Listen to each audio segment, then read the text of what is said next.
Friends, some time back we had a conflict which threatened the world with likely world war, that was between Azerbaijan and Armenia. God was kind, the better sense prevailed, despite biased efforts,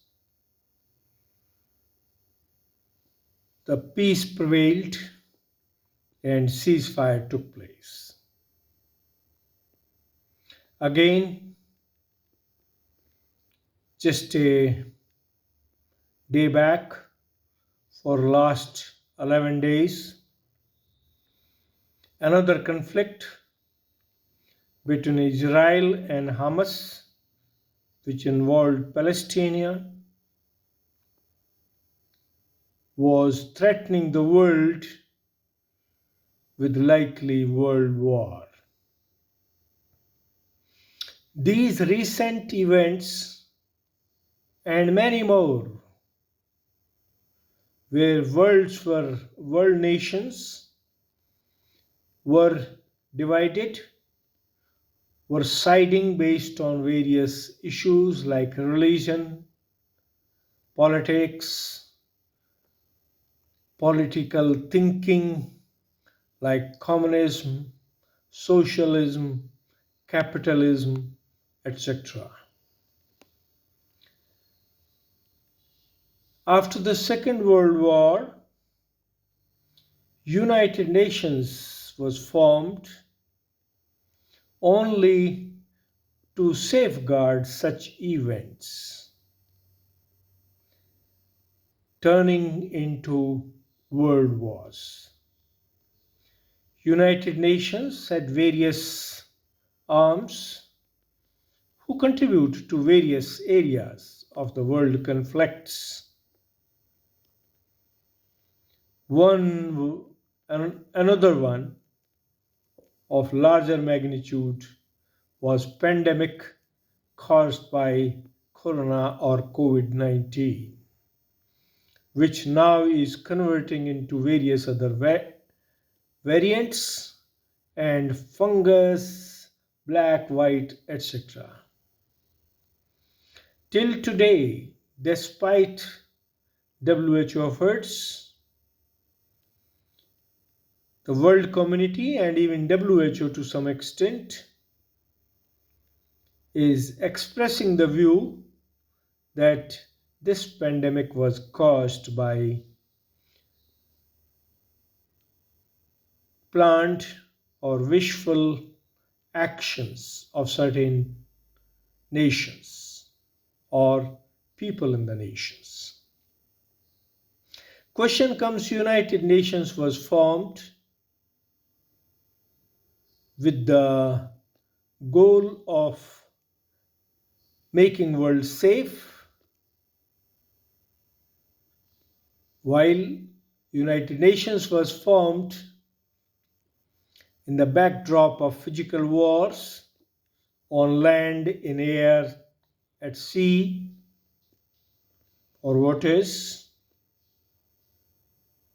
which has now gone into space also, likely, not yet happened, but it can happen, but did not probably prepare or address the likely threats from psychological warfare, from biological warfare, by nuclear warfare, by space warfare, and even spiritual warfare. Therefore, role of United Nations by themselves and their various wings probably require rethinking, retooling, re-engineering to address newly emerging threats which were there earlier also, but not to a degree that these could lead to world wars. In this period, the veto power given to 5 major nations who are actually the nuclear power weapon nations has also been questioned again and again. It is true that veto is biased, is used only to safeguard one particular school of thinking. For example, China does it for one purpose, Russia does it for another purpose, America does it for third or different purpose. But this veto has been disliked, has been given as a threat to the world peace because other nations also have acquired the nuclear powers and have grown militarily. But veto power has still helped in converting all these conflicts into world wars. The question now arises, can it continue for too long? Can this veto power and selected use of veto bestow peace in the world for long? And is there not a need to relook into the Constitution, into the working, into various aspects of United Nations, including the role of money and biased reporting in global functions? One school of thought says expand the number of members in the top group and Security Council. Another group says remove veto completely. But the fact is, need is to re-engineer human beings, re-engineer human mind to respect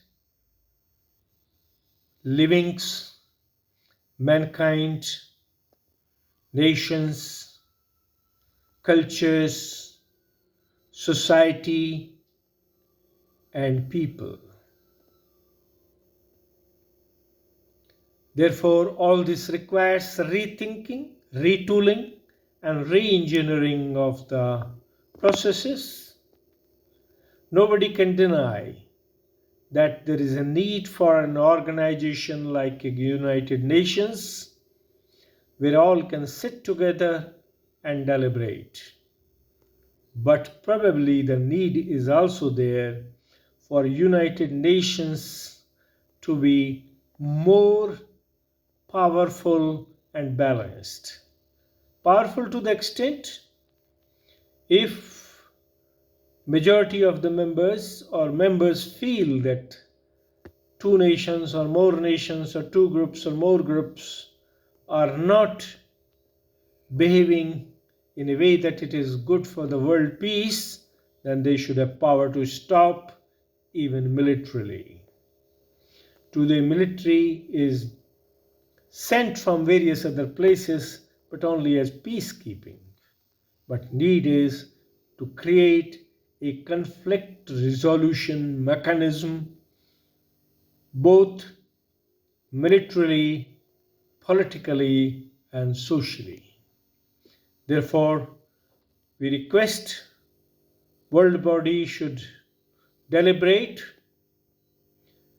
look for the good of society in general, mankind in general, take good from every concept and form a new line of thought, a new political social and cultural organization which can be good for the world peace, bring happiness and stability in mankind, and give every nation and its people a chance to grow happily with joy and stability in their life. God bless all. Thank you very much. Jai Hind, Jai Bharat.